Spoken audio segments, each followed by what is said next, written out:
Rider patay matapos makabunggo sa naga-U-turn nga pick-up sa Kabatuan, Iloilo. Aksidente na huli ka. Si Zen Kilantang Sasa nakatutok. Sa CCTV video nga ini makitaan ang paglabay sang pick-up sa Barangay Talanghawan, Kabatuan kahapon sang hapon. Makitaan man ang pagpahigad sang salakyan sa dalan. Wala magdugay, makita na motorsiklo nga tadlong ang dalagan sini kag nakabunggo sa nag-U-turn nga pick-up. Resulta, nagtawag ang rider nga ginkilala kay alias Herbert, samtang ang driver naman sang pick-up ang giningadlan sang Kabatuan Police kay alias William. Base sa investigasyon sang kapulisan, halin sa syudad ang biktima kag pakadto sa direksyon sang Kabatuan proper.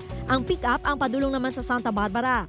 Posible wala na-anticipate sang pick-up ang incoming nga motor, ang motor nga nag-collide sila sa highway. Ginhingagaw pa nga madala sa ospital ang rider apang ginbawian sang kabuhi. Ang sa kamot nilang mamkag ang sa tiil daw fractured. Pero ang sa ulo niya, wala kay naka-helmet siya. Pero pag abot sa hospital, actually na-revive pa sa. Pero around 2:50, pronounce siya nga expired. Ginkustodiya sang kapulisan ang driver sang pick-up samtang ginahulat pa ang desisyon sang pamilya kung magpasaga sang kaso. Nagpamalibad ini nga maghatag sang pahayag kag nagpaiway man nga mag-atubang sa kamera. Upod kay Cirilo Randuque, Zen Kilantang Sasa. One Western Visayas.